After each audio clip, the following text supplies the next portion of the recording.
One TV special report.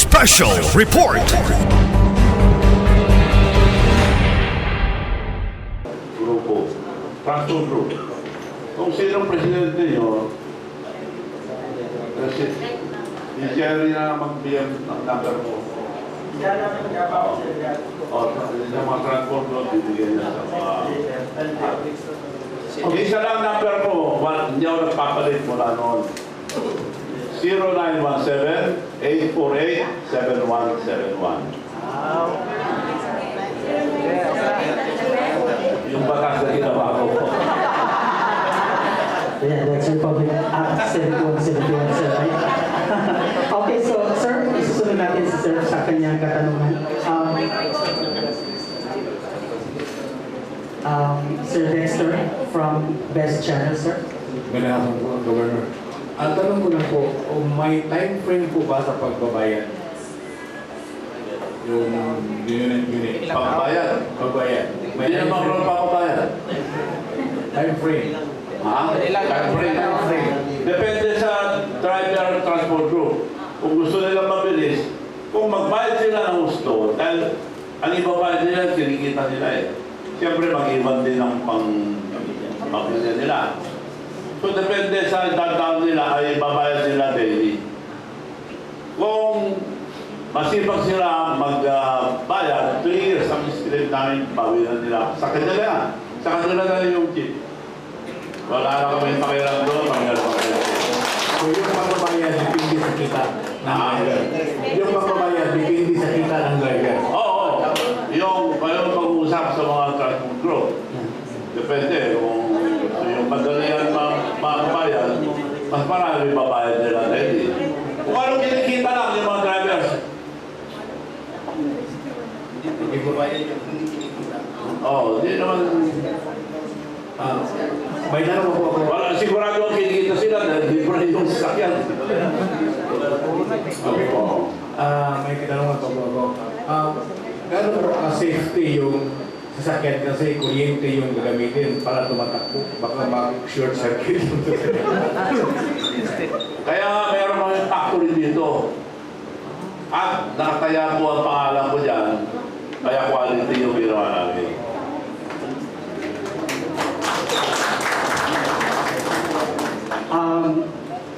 Next, we would like to call Ma'am Dazzle of the City Government Channel. Yes, that's it. Texon of Asenso Ozambis News Channel. My mom curious lang po, ano daw yung maximum speed ng Egypt and then kung fully charged siya, mga ilang kilometers yung pwede matakbo? 100 kilometers per charging.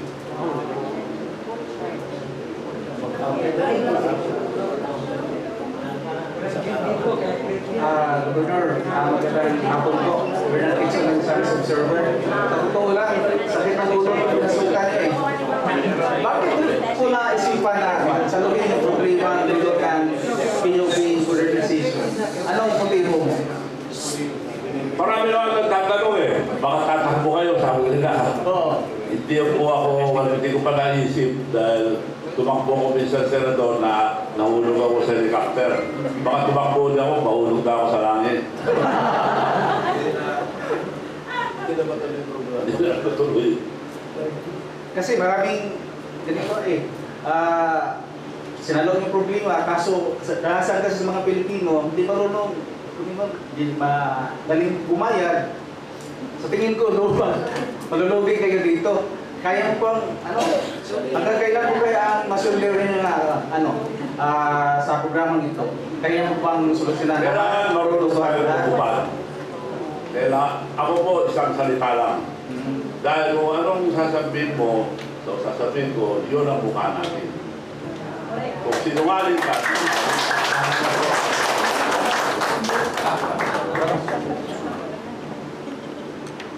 Glenn Ray Ruruna po of Misamis News Network. May plano po kayo na may mga charging stations every bus terminal. So ilang oras po kaya mapupuli charge ang mga Egypt natin? meron dalawang klase. May fast charging, meron di matagal.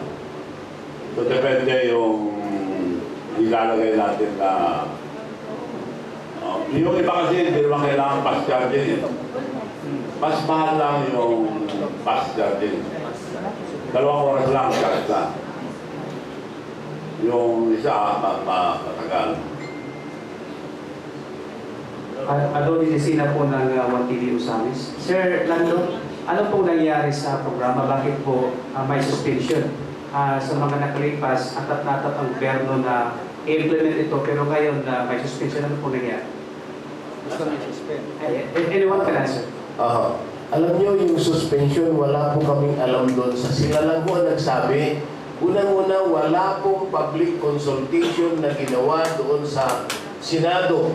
Para lang pag-usapan kung isuspend o hindi. Pero ang narinig lang namin doon sa San Juan Covered Court, nung nandun ang Pangulong BBM, nandun si Ma'am Cherry, ang sinabi niya, nandun lahat ang kooperatiba, korporasyon ng mga transport sector.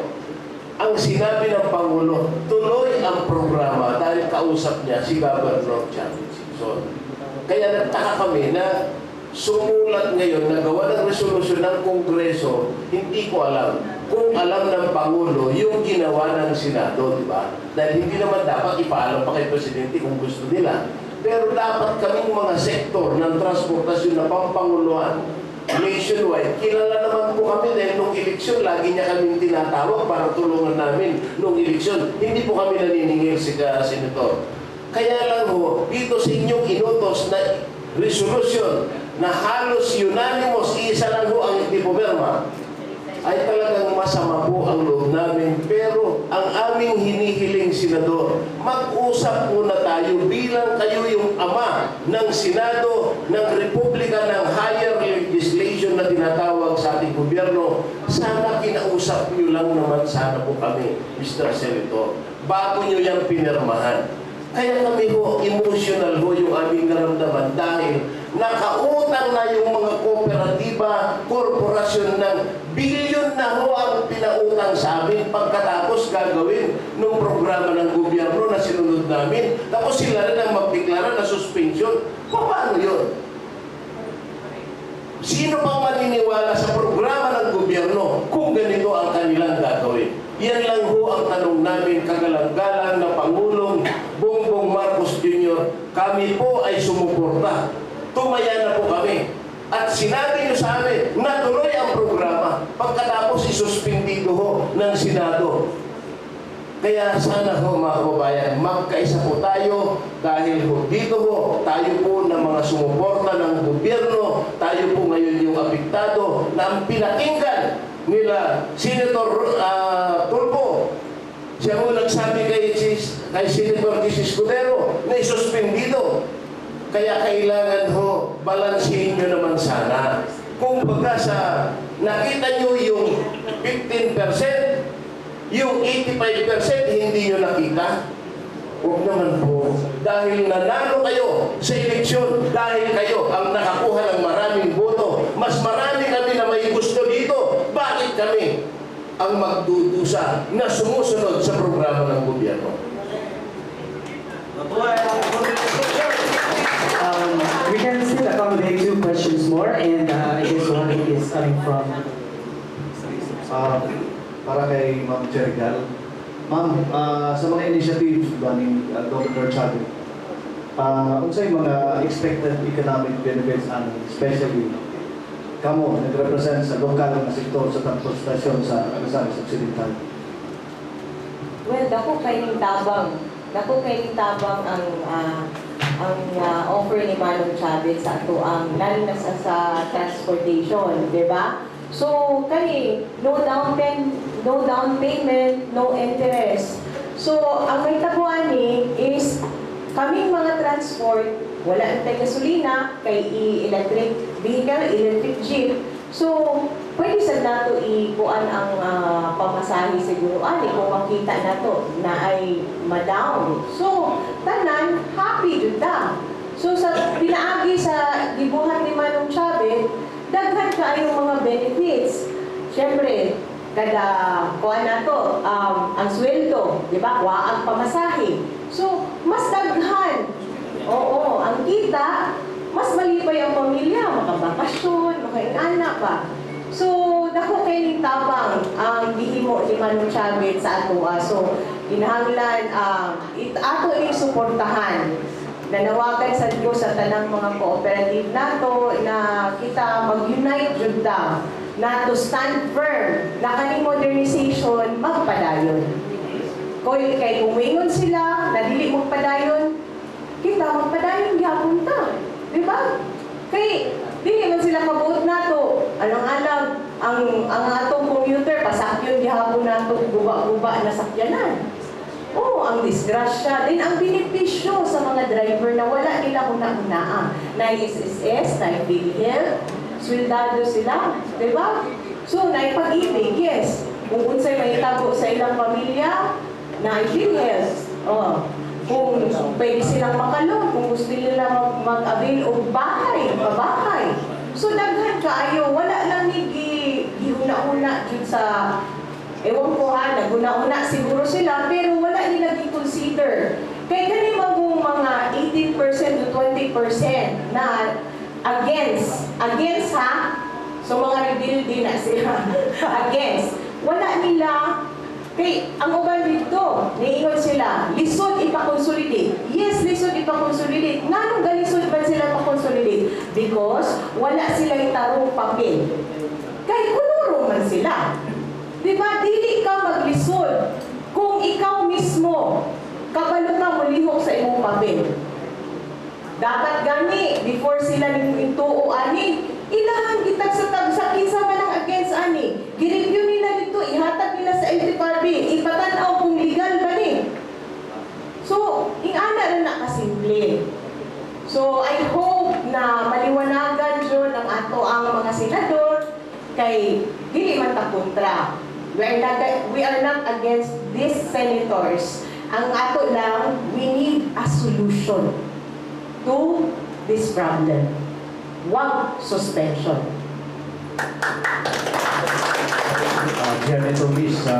Sorry lang po, makat ko lang po kayo. Gusto ko lang po ipakilala ko bilang ako yung pinuno ng legal na transportasyon sa buong Pilipinas. Ang Ma'am Cherry ho, siya ho yung Secretary General ng LTAP dito sa buong Mindanao. Si Ma'am Lalaine, siya po yung Federation Chairman ng kooperatiba dito sa buong Region 10. Yan ho. Kaya yun ho, ay nandito ho ang Secretariat, nag-usap na po kami ni Ma'am Cherry, na gagamitin natin. Tutulungan tayo ni Ma'am Maglasang, ni Engineer, pinag-usapan natin ang aking partner, na ilalagay ko muna dito dahil wala naman po kaming pera, wala naman kaming pera, kaya nakiusap po ako sa mag-asawa dito sa ating secretary na dito pa lang ang gagawin natin ngayon na acceptance. At baka sakali, dito rin itatayo yung malalaking charging station at sila rin yung mga service center dito sa buong video. Yan ho, yun ang aking pinakikiusap sa ating kagalang-galang na Governor Chavez Singson.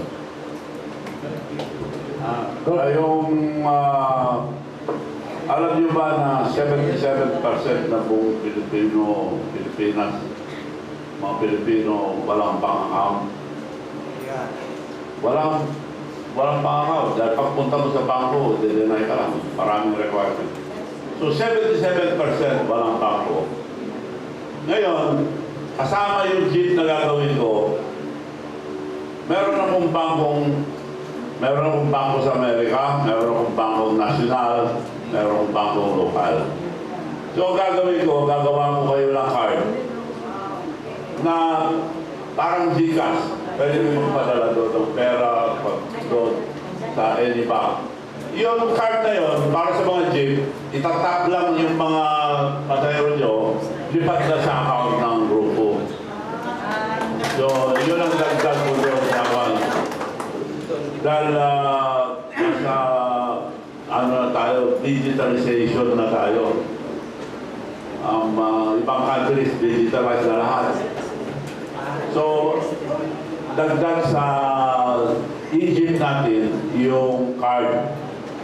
Gagawa ka namin kayo ng card na may with bank account. Hindi na kayo pupunta sa bangko pa. Pwede yung pambayad doon, mag-load lang kayo sa any bank dahil BankNet. So yun lang kasama yung jeep. Kaya pabibigay natin. And thank you, Governor. And MIT President would like to add something, sir. Okay, yung sinasabi ko naman kay Rizal, di ba si Rizal may Petron? Baka mapiktahan yung sales ng Petron. Sabi naman namin, walang problema kasi basta makatulong lang tayo sa iba. Pangalawa, yung question, how safe as engineer, safe yung electric jeep. Oh. Mag-drive ka, kung hindi ka makabayad, mag-short circuit yan, mag-kumintihan yung driver. Kailangan magbayad, sabi ni Manong Chavez. Mabuhay si Manong Chavez! Mabuhay si Presidente! Mabuhay ang modernization! Kung pwede, yung sa Manila, inanong yung grupo, dalawa, we will request Manong Chavez na umpisahan ang modernization dito sa Mindanao. Wala naman, hindi naman tayo magulo. Doon ang magulo. Okay. Ang natay ko lang yung approval ng DOTR. Ayan, Transport Group. Papasyalan natin, tignan nyo, kasama natin si Secretary Bautista. Kung approve na sa kanila, mass production na tayo. Kada lang yung mga bunti. Okay. Sir, we are going to accommodate the last question. Okay. Diyan ito sa 1TV. Clarification lang po, may plano po ba kayong tatakbo? Wala pa.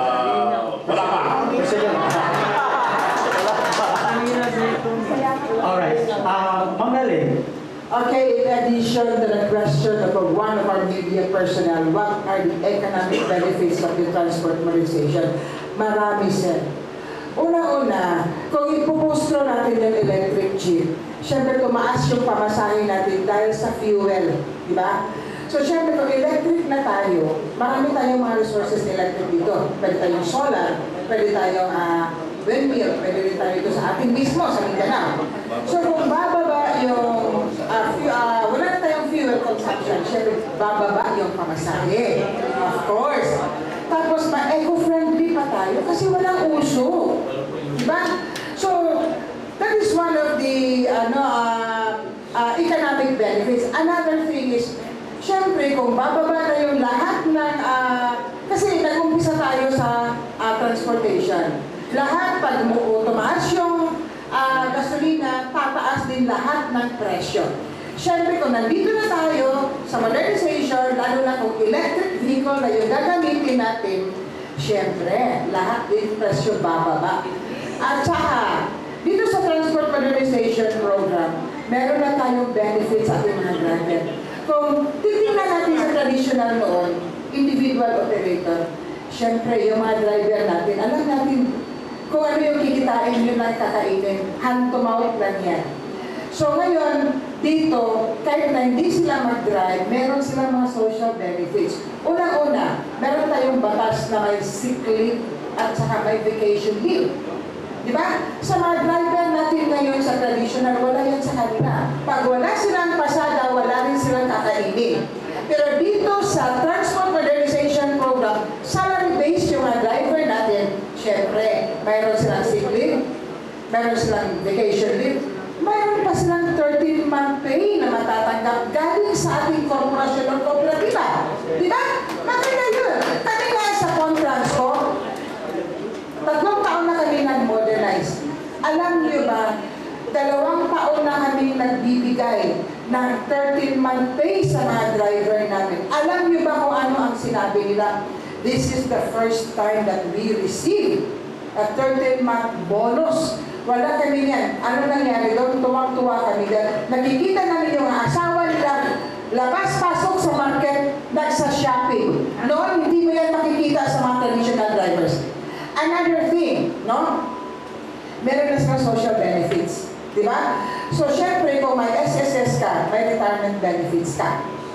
Kung may pag-ibig ka, pwede ka nang mag-apply ng loan, housing loan. Mga driver natin ngayon, maraming walang bahay. Tumanda na lang sila, hindi pa sila nagkaroon ng bahay. Pero through Pag-ibig Housing Program, meron na tayong pabahay program, lalo na sa DOTR. Ang daming economic benefits sa transportation, hindi lang yan alam ng iba. Dahil yung ayaw sa modernisasyon, tinago nila yan. Diba? Hindi nila pinalita, hindi nila in-inform yung mga driver na gano'n. Kaya nandito kami, sumusuporta talaga kami. Bakit nakikita namin ang kagandahan ng modernization? Alam niyo ba noon, ayaw namin yan. Hindi namin tinanggap. Dahil ang dami namin tanong, pero ngayon nakikita na-embrace na namin yung programa, bigla na lang isuspended. Paano yung mga empleyado namin na noon ay individual operator na nagsasahod na ngayon? Kung hindi na, tatlong component yung pinasuspended nila. Yung pinaka-importante pa, una-una, yung consolidation. Ikalawa, yung road rationalization. At ikatlo, yung financing. So ngayon, ang dami. Hindi nila nakikita, parang nabubulagan sila sa mga katotohanan tungkol sa modernisasyon. Yan ang pinakamasama. Pinakinggan lang ni Senator Tolfo, naman pinakasakit sa amin, pinakinggan lang yun ng kukunti lang na ayaw sa modernisasyon. Pero kaming karamihan, kami yung majority, hindi kami pinakibo doon sa sine. Wala kaming boses doon na hindi kami pinakikinggan. Kahit na si DOTR Secretary Asset Ortega, si LTFRB Chairman Guardes, hindi pinakinggan. Walang boses. Hindi pinagsalita. Pero yung ayaw, yun ang pinagbigyan. So kaya naman nagdesisyon sila kaagad na isuspende. Wala man lang silang narinig sa amin kung sino yung majority. Yun lang ang pinakasakitan. Kaya ngayon, gusto namin ipakita sa mga senador na yan na marami kami. Ngayong Lunes, August 5, magkaroon kami ng unity walk. No? Gusto namin, samahan nyo kami sa pakikibakan namin. Samahan nyo kami. August 5, sa Cagayan de Oro, meron unity walk. No, kung sino yung mga transport group na gusto sumama. Yung mismo mga commuters. No? Mga commuters, tulungan nyo kami. No, alam ko na gusto ninyo, hindi lang nila nakikita na nabulagan lang sila sa katotohanan tungkol sa modernisasyon. Yun lang. Maraming salamat. At sana po na Salamat po, Ma'am Maling, for closing statement. Okay, Governor first. Mayroon ko yung paniniwala. Yung card na sinasabi ko, pagka meron ko yung card na ito, meron kasi isang bayan sa aking probinsya. Lahat ng bayan ko ron at progreso, pero isa na napag-iwanan. Nawawala ang puto nila. Pag hindi ko magbago, tatakbo ko ba yun? Diyan ako. Dahil sabihan ako eh. So, magbabago na kami. O sige, magtakbo lang akong konsehal para tulungan kayo. Pero din, walang pagbabago. So, tumakbo ko mayor doon. Wala akong kapitan, wala akong... So, namasyan ako sa lahat ng barangay. Awa ng Diyos, nanawa naman ako sa lahat ng barangay. So, naging mayor ako, isang term lang, umalis na ako. Hindi ako pumunta rito para mag-agaw ako. So, pinsan lang. Ngayon, mayroon akong ginawang card doon, Tarpakan ako. Ito, binibigay ko libre sa amin with bank account. Credit card na as a debit card. Ito lang gamit ko sa buong mundo. Pag ito ang pinambayad ko, tanggap agad, lipat agad. Ganon din ang gagawin ko sa inyo, bibigyan ko kayo with bank account. Dito na mag-load yung mga paspas nyo para wala na kayong hawakan na pera o sukli-sukli.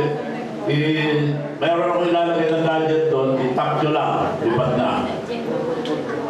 So ito, ibibili ko rin sa transport group. With bank account. Ibig sabihin, hindi lang yung pupunta sa bangko. Kasi kung pupunta kayo sa bangko, maraming requirement, matindinay na kayo. So, etong gamit ko ngayon, powered by Union Bank. And ang nagpapatakbo ng credit card natin, tatlo lang. Visa card, Mastercard, Union Pay. Kung meron ka nun, credit card na yan na-recognize sa buong mundo, worldwide. Pag isa ka magpunta, nagagamit nyo. Maski taxi, maski sa may QR code na ito. Dahil nga modern card na ito itatap lang, lipad na. So ganito po ay ang dadagdag po sa modernization program ng ating electric vehicle. So magkakaroon na ng bank account, bawat pasahero, bawat driver, na mahirapan kayo kumuha. Hindi na kayo kailangan pumunta pa sa bangko. Ay, itong card na ito, tapangan ako, ang gusto ko lang nakalagay dito, may number ito, may picture, at nakalagay dyan, status. Ang nakalagay na status, single. Kaya ako single. Okay, ikaw Orlando, for your parting message, sir. Gusto ko lang idagdag ho dahil unang-una ho, dinala ko po dito yung aking National Vice President si Maring Rene Del Rosario. Gusto kong pakilala ko sa inyo. At dito ho hapon na ito, ngayon nyo lang ho siguro dahil hindi ko na-announce nung nakaraan. Nagpapasalamat pa ko kay Pangulong Engineer Galileo Maglasang. At saka si Ma'am, mayroon na ho tayong MOA sa ining dahil sila ay accredited ng TESDA. Kaya pinapaalam ko sa inyo ho lahat dito sa buong Region 10 ay dito ho kayo mag-aral ho kay Ma'am Mrs. Maglasang sa eskwelahan. Basta TESDA lahat ng inyong mga kurso na pwedeng i-accredit sa kanila sa TESDA ay libre ho. Ang sasagot ay TESDA. Papaliwanag po sa inyo ni Ma'am. So in behalf sa dalawang schools, Our Lady of Triumph Institute of Technology and Misamis Institute of Technology, we will support the modernization. So kung ang modernization mag-start na, si OLT at saka si MIT will be the one in charge sa training, especially sa life skills training. Kailangan ng mga driver natin marunong, meron sa respeto, at ang importante dahil si Gov Chavez magbigay ng mga ATM card, kailangan natin silang i-training for financial literacy. Kasi kung meron kayong card, meron kayong pera, shopping ng shopping. So, paano na yung pamilya? So, kailangan marunong tayo mag-manage sa financial natin. And that is what OLT and MIT will be doing to support the modernization of our transportation. Thank you very much, Governor. Sabi, thank you very much, Lando. And thank you sa lahat na nandito, pati tayo mga taga-media, mga transport group, nandito lahat. At saka, sa sa tabi ko, ito yung expert sa financial, si Sir Fidel Avalos. So siya yung financial consultant natin. Thank you so much and good afternoon. Thank you very much, Ma'am Lucille Maglasang, for the words of thanks. Ngayon, panonoodin po natin ang video about the jeepney modernization.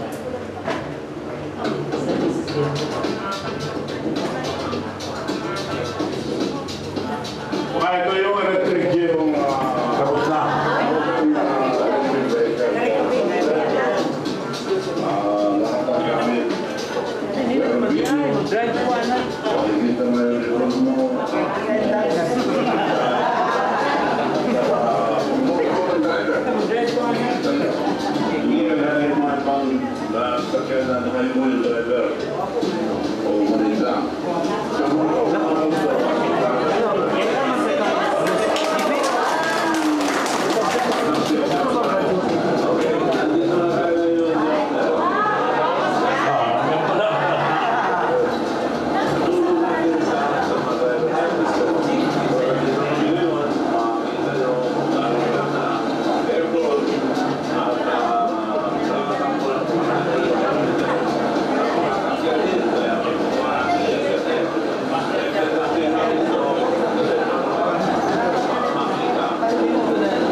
Hindi ba marami?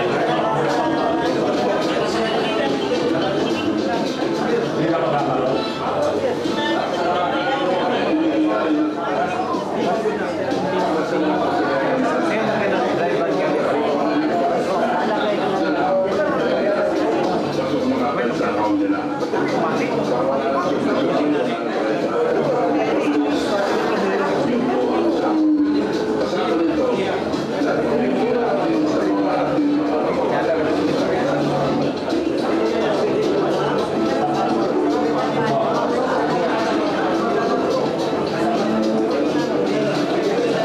Saka hindi na kayo sisigaw kung ito kayo.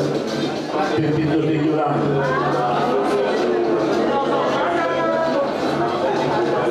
Ayan, yan mga pasahero, magaganda.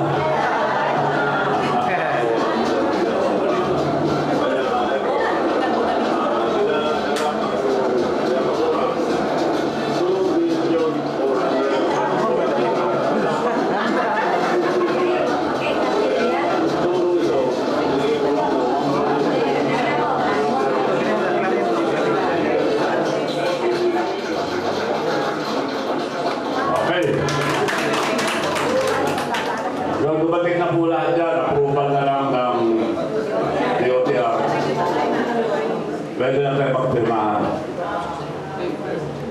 Okay? Ang gusto ko lang dagdagan na Gabator, napakaswerte nyo dahil ngayon lang inilabas ni Manong Chavit Governor Section dito ba sa Usamis na ginawa. First time na ito yung Governor, di ba? Na yan ikinakita sa Madlan dito, kayo ang pinakamaswerte nila. Oh.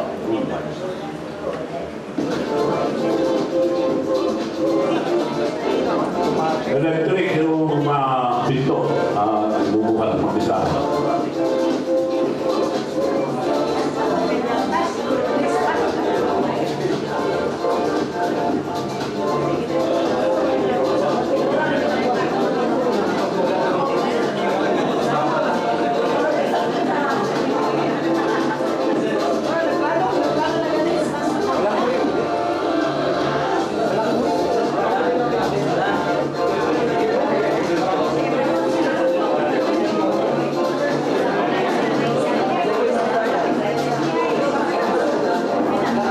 May kasamang fire extinguisher, meron din martilyo na kasama.